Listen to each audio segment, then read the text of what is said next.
Hi students, सो इस video में हम ये बात करने वाले हैं कि कल जो तुम लोग का इंग्लिश लिटरेचर का पेपर होने वाला है उसमें सबसे ज्यादा इंपॉर्टेंट चैप्टर्स हमारे कौन से हैं एंड किन चैप्टर्स को हम लीव करके जा सकते हैं, बिकॉज यही देखने तुम इस वीडियो में आए हो थंबनेल को क्लिक करके। तो चलो स्टार्ट करते हैं अभी इंग्लिश लिटरेचर का पेपर पैटर्न और यहाँ पे इंपॉर्टेंट चैप्टर्स हमारे कौन से हैं। तो सबसे पहले पेपर पैटर्न जल्दी से देख लेते हैं। पेपर पैटर्न हमारा कुछ ऐसा है कि 2 घंटे का पेपर है, 80 मार्क्स का। ये तुम्हारा 4 सेक्शन से बटा हुआ होता है। Section A consist of MCQs. अब ये एमसीक्यू तुम्हारे फुल सिलेबस से होंगे। यहाँ पे 5 एमसीक्यू तुम्हारे स्टोरीज से आते हैं, 5 एमसीक्यू तुम्हारे पोएम से आते हैं एंड यहाँ पे 6 एमसीक्यूज तुम्हारे ड्रामा यानी कि मर्चेंट ऑफ वेनिस से होंगे। सो यहाँ पे तुम्हारे ये 16 मार्क्स कंस्टिट्यूट करते हैं सेक्शन ए में। यहाँ पे कोई चॉइस नहीं है, सारे के सारे एमसीक्यू तुम्हें करने हैं और ये सारे एमसीक्यू तुम कर पाओ इसके लिए तुम्हें सारी की सारी स्टोरीज, पोएम्स और ड्रामा पढ़ के जाने होंगे। ठीक है, एटलीस्ट समरी सबका तुम्हें पता होना चाहिए। फिर इसके बाद आते हैं सेकंड पोर्शन में, जहां पे तुम्हारे पास सेक्शन बी है, सेक्शन सी, सेक्शन डी है। तो यहाँ पे section B is based on drama, section C is based on prose या फिर शॉर्ट स्टोरीज और सेक्शन डी तुम्हारा पोएम के ऊपर बेस्ड है। अब ये तीनों सेक्शंस में से टोटल तुम्हें कुल मिला के 4 क्वेश्चंस करने हैं। यहाँ पे तुमको हर एक सेक्शन में देखो 2-2 क्वेश्चंस दे रखे होंगे। जैसे तुम्हारे ड्रामा में 2 क्वेश्चंस होंगे, क्वेश्चन 4, क्वेश्चन 5, शॉर्ट स्टोरीज में क्वेश्चन 6, क्वेश्चन 7 और पोएम्स में क्वेश्चन 8 एंड क्वेश्चन 9। यहाँ पे टोटल मिला के तुम्हें एक क्वेश्चन तो हर एक में से करना है, कंपलसरी है। 1 question from each section and उसके अलावा यहाँ पे कोई एक क्वेश्चन तुम किसी में से भी कर सकते हो। सो टोटल तुमको 4 क्वेश्चंस करने हैं। यहाँ पे हर एक क्वेश्चन तुम्हारा 16 मार्क्स का होगा। कैसे 16 मार्क्स बनते हैं? यहाँ पे हर एक क्वेश्चन के अंदर 5 सब पार्ट्स होंगे और हर पार्ट तुम्हारा 3, 3, 3, 3 एंड 4 मार्क्स का होगा, राइट। 3 + 3 + 3 + 3 + 4 एंड ये सब पार्ट्स मिलकर तुम्हारे 16 मार्क्स यहाँ पे बनाते हैं। तो 16 मार्क्स के 4 क्वेश्चन करोगे तो 16 4 = 64 मार्क्स तुम्हें ये सारे सेक्शंस मिलके दिलाएंगे। तो क्लियर हो गया, 64 मार्क्स इधर से इन 3 सेक्शन से और बाकी एमसीक्यू से 16 मार्क्स। तो ये तुम्हारा मार्क्स का डिवीजन है। अब यहाँ पे बात आ जाती है कि हमें किस तरह क्वेश्चंस को अटेम्प्ट करना है। तो सबसे पहली चीज तो जो 15 मिनट का रीडिंग टाइम तुमको मिलेगा उसमें सबसे पहले तुम्हें पूरे पेपर को रीड कर लेना है। देखो एमसीक्यूज तो सिंपल है, एमसीक्यूज तो तुम्हें करना ही करना है, कंपलसरी है, वहां पे कोई चॉइस नहीं है। तो इसको जल्दी से देख के 5 मिनट में जल्दी से यहाँ पे एमसीक्यूज को पढ़ के आइडेंटिफाई करके कौन सा वाला एमसीक्यू किस स्टोरी का है। इसके बाद जो मेन तुमको काम करना है that section B, section C और सेक्शन डी में जो क्वेश्चंस आए हैं उनको रीड करना है। फिर अपनी स्ट्रैटेजी बनानी है वहां पे रीडिंग टाइम के दौरान ही कि कौन से टॉपिक्स या फिर कौन से लेसन्स वहां पे तुम्हें आते हैं और जो पेपर में भी आए हैं। सो जिन क्वेश्चंस का तुम्हें आंसर करना है, जिनमें तुम कॉन्फिडेंट हो, वो पहले से ही तुम्हें दिमाग में सोच के रखने हैं कि हाँ इस सेक्शन में से मुझे ये क्वेश्चन करना है, इस सेक्शन में मुझे ये क्वेश्चन करना है, या फिर इस सेक्शन का ये क्वेश्चन मुझे नहीं आता है, ये नहीं करना है। ये चीज पहले से तुमको माइंड मेकअप करके रखनी है ड्यूरिंग द रीडिंग टाइम। सो अब सवाल यहाँ पे यही आता है कि इन 3 सेक्शंस को अटेम्प्ट करने के लिए हमें कौन कौन से चैप्टर्स पढ़ के जाने हैं। तो यहाँ पे जो तुम्हारा सिलेबस है, सिलेबस तो सब बच्चों ने देखा होगा, ये तुम्हारा कंप्लीट सिलेबस है। ये तुम्हारा 9th का पोर्शन है तुम्हारे सिलेबस का, ये तुम्हें पढ़ के जाना नहीं होता। यहाँ पे सिलेबस तुम्हारा साफ साफ बताता है कि 9th का सिलेबस 9th में ही पूछा जाएगा। 10th पार्ट का सिलेबस यानी कि ये पूरा तुम्हारे कोर्स में आएगा। नीचे दिया होता है the ICSE class 10 paper will be only set on the portion of the syllabus that is taught in class 10। तो सिर्फ क्लास 10 का सिलेबस पूछा जाएगा। एंड यहाँ पे एक और खास बात दैट इस साल ये तुम्हारा जो सिलेबस है यानी कि मर्चेंट ऑफ वेनिस और ये सारी पोएम्स एंड शॉर्ट स्टोरीज, ये लास्ट बार सब बच्चे पढ़ रहे हैं, बिकॉज इसके बाद सिलेबस चेंज हो जाएगा अगले साल। अगले साल तुम्हारी ये सारी पोएम्स, शॉर्ट स्टोरीज और ड्रामा भी चेंज हो जाएगा। जूलियस सीजर अगले साल के बच्चे पढ़ेंगे और जो 9th में बच्चे होंगे वो ऑलरेडी जूलियस सीजर पढ़ रहे होंगे।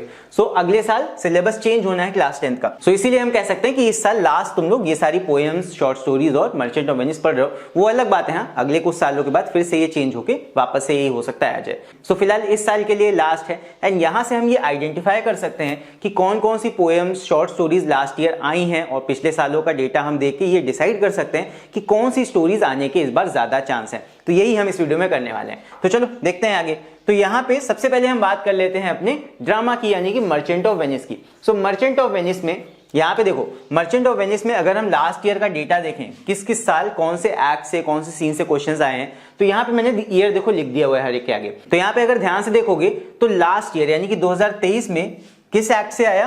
एक्ट 4 सीन 1 से यहां से क्वेश्चन आया है। और इसी एक्ट 4 सीन 1 से तुम अगर देखोगे लास्ट का डेटा तो 2023 के अलावा 2022 के सेम टू क्वेश्चन, 2020 में, 2019 में लगभग हर साल इससे क्वेश्चन पूछा गया है। तो this act is very very important. अब यहाँ पे हम ये कह सकते हैं, हो सकता है भाई हर साल पूछा गया तो इस साल ना पूछा जाए, तो वो तो फिर एग्जामिनर के ऊपर है, बट यहाँ पे हमें प्रोबेबिलिटी देख रहे हैं कि हर साल ही इसके ऊपर एक क्वेश्चन आया है। सो अब जब इस साल के बाद तुम्हारा फिर से सिलेबस चेंज होने वाला है तो क्या एक्ट 4 सीन 1 से फिर से क्वेश्चन आने के चांसेस नहीं है? तो ये तुम लोग कमेंट में लिख के बताना। एंड ऐसा हो सकता है कि इस एक्ट 4 सीन 1 के ऊपर तुम्हें फिर से क्वेश्चन देखने को मिल जाए। एंड बाकी 2023 में एक और क्वेश्चन तुम्हारा आया था, वो आया था तुम्हारा एक्ट 3 सीन 4 से, यहां से देख लो 2023 में इसके ऊपर क्वेश्चन आया था। सो अब यहाँ पे एक चीज गौर करो कि इस एक्ट 4 सीन 1 के अलावा बाकी सबसे एक एक बारी क्वेश्चंस आए, तो और पूरे सिलेबस का हम कुछ यहाँ पे डिसाइड नहीं कर सकते कहां से क्वेश्चन आ सकता है। लेकिन हाँ एक चीज है कि एक्ट 4 सीन 1 से आने के चांसेस ज्यादा हैं, बिकॉज हर साल ही इसके ऊपर एक क्वेश्चन बना ही बना है। ठीक है, चांसेस हैं, बट यहाँ पे हम ज्यादा कुछ गेस नहीं कर सकते मर्चेंट ऑफ वेनिस में। इसके अंदर तो मैं यही कहूंगा कि यहाँ पे सारे एक्ट और सारे सीन्स पढ़ के जाना, एक्ट 3 से लेके एक्ट 5 तक। ठीक है, ये सारे के सारे तुमको पढ़ के जाने हैं। फिर इसके बाद आगे बढ़ते हैं शॉर्ट स्टोरीज और पोएम्स की तरफ। यहां पे हम कुछ जजमेंट कर सकते हैं, यहां पे हम कुछ प्रोबेबिलिटी निकाल सकते हैं। देखो लास्ट ईयर की बात करें, डैफोडिल्स पूछा गया था 2023 में। सो इसको तो हम यहां से कट कर सकते हैं, बिकॉज जनरली यही होता है, 99% यही होता है कि आईसीएसई में जो जस्ट लास्ट ईयर पूछा जाता है, खासकर शॉर्ट स्टोरीज और पोएम्स में, वो नहीं आता है जस्ट नेक्स्ट ईयर। तो 2023 में डैफोडिल्स आया था, तो इसको तुम छोड़ के जा सकते हो, ये दोबारा रिपीट नहीं होगा, बिकॉज इसके अलावा और भी स्टोरीज हैं और भी यहाँ पे पोएम्स हैं, वो कब पूछे जाएंगे। तो सीधी सी बात है, डैफोडिल्स ये लास्ट ईयर आ चुका है, तो इसको नहीं पूछा जाएगा। फिर उसके बाद यहाँ पे 2023 में तुम्हारा I know why the caged bird sings, ये भी पूछा जा चुका है 2023 में, तो तुम इसको भी कट कर सकते हो।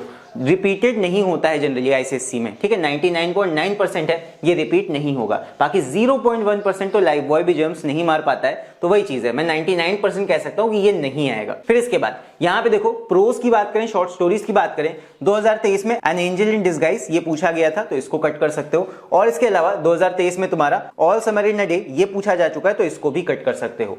अब इसके पीछे तुम्हारा 2022 का जो सेमेस्टर 2 का था, वहां पे कोई बहुत लंबा पेपर उस तरह नहीं आया था, तो एक तुम्हारा अबू बिन आदम ये पूछा गया था 2022 के सेम 2 क्वेश्चंस में। और इसके अलावा यहां से 2022 के सेमेस्टर 2 में तुम्हारा माई ग्रेटेस्ट ओलंपिक प्राइज, लेकिन यहां पे, और हाँ all day in a summer भी पूछा गया था, तो इसको तो मैंने कट करा दिया है। लेकिन यहां पे 2022 सेम 2 के क्वेश्चंस को तुम ज्यादा उतना वेटेज नहीं दे सकते हो, बिकॉज पहली बात तो वो एक साल पीछे का है, और उसके अलावा वहां पे फुल लेंथ क्वेश्चन उस तरह के आए भी नहीं थे, तो वो एक छोटा सा ऐसे कह सकते हो कि वहां पे उसको तुम गौर ना ही करो तो ज्यादा अच्छा है। और उसके पीछे का भी डेटा तुम देखोगे, द पेट्रियट 2019 में पूछा गया था, पूछा जा सकता है, इंपॉर्टेंट है काफी। फिर 9 गोल्ड मेडल्स ये भी तुम्हारा 2019 में पूछा गया था। तो यहां सबसे ज्यादा इंपॉर्टेंट मैं कहूंगा ये 3 जो बची हुई पोएम्स हैं, these are most important. The patriot, एक तुम्हारा 9 गोल्ड मेडल्स, और फिर थर्ड प्रायोरिटी पे, सेकंड प्रायोरिटी में तुम कह सकते हो अबू बिन आदम, ये भी पूछी जा सकती है।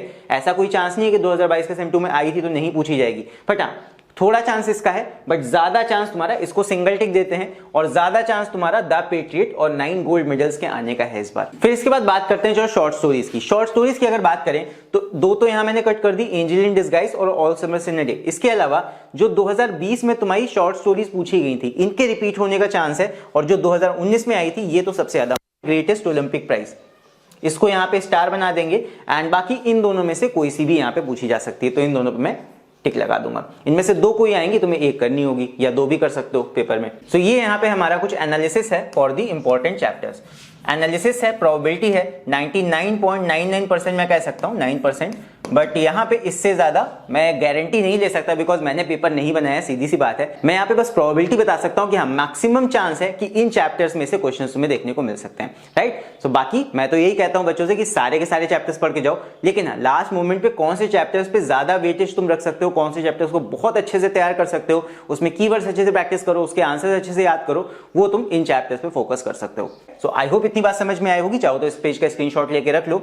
एंड इसके अलावा अब यहाँ पे कुछ की पॉइंट्स देखो, जब इंग्लिश के आंसर्स हम वहां पे पेपर में लिख रहे होंगे तो कुछ बातों का हमें ध्यान देना है कि हमें आंसर्स में अपने कीवर्ड्स जरूर से पुट करने हैं। एकदम प्लेन इंग्लिश में अगर लिटरेचर में आंसर्स लिखोगे तो वहां पे मार्क्स तुम्हें पूरे हो सकता है ना मिले। सो अगर किसी आंसर में किसी कैरेक्टर को लेके या कोई वहां पे स्टेटमेंट उसने बोला है, कोई लाइन कही है, उसमें कोई कीवर्ड है, तो उन कीवर्ड्स को जरूर से इंक्लूड करना अपने आंसर्स में। नेक्स्ट, सारे के सारे चैप्टर तो उनमें पढ़ने ही है, एटलीस्ट समरी उनकी पढ़नी है, बिकॉज यहाँ पे एमसीक्यू सारे चैप्टर से मिला के पूछे जाएंगे।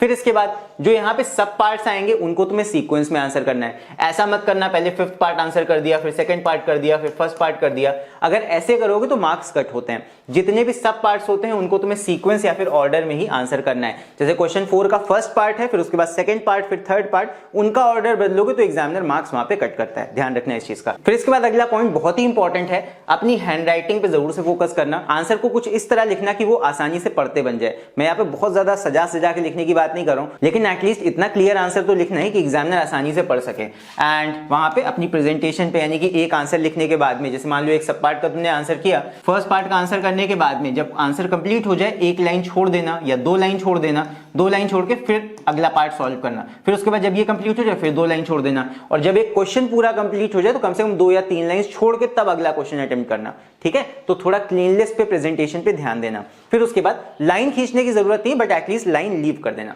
नेक्स्ट इसके बाद यहाँ पे नाइस लुकिंग आंसर और करेक्ट, यानी कि दोनों चीजें, करेक्ट भी होना चाहिए आंसर, अच्छे से लिखा भी होना चाहिए, तब जाके तुम्हें अच्छे मार्क्स या ज्यादा मार्क्स मिलेंगे लिटरेचर में। राइट, तो ये कुछ इंपॉर्टेंट की पॉइंट्स हैं एंड इन बातों का कल के पेपर में सब बच्चे ध्यान देना। So all the very best for your English literature exam tomorrow. And सभी बच्चे अच्छे से कल का पेपर करके आना। एंड इस एग्जाम से रिलेटेड जो तुम्हारा स्पेसिमेन क्वेश्चन पेपर है, सिलेबस है, इन सबके पीडीएफ मैंने डिस्क्रिप्शन में लगा दिए हैं, वहां से जाके तुम उन्हें डाउनलोड कर सकते हो। राइट, सो आई होप तुम्हें वीडियो इन्फॉर्मेटिव लगा होगा। सो अगर तुम्हें वीडियो पसंद आया हो तो इस वीडियो को लाइक जरूर करना। बाकी तुम्हारे मन में कौन से इंपॉर्टेंट चैप्टर्स हैं, तुम्हें क्या लगता है कौन से चैप्टर पूछे जाएंगे कल, तो वो तुम मुझे नीचे कमेंट्स में लिख के बता सकते हो। तो all the very best again, and इसके बाद हम मिलते हैं अगले वीडियो में। तब तक के लिए take care, see you and bye bye.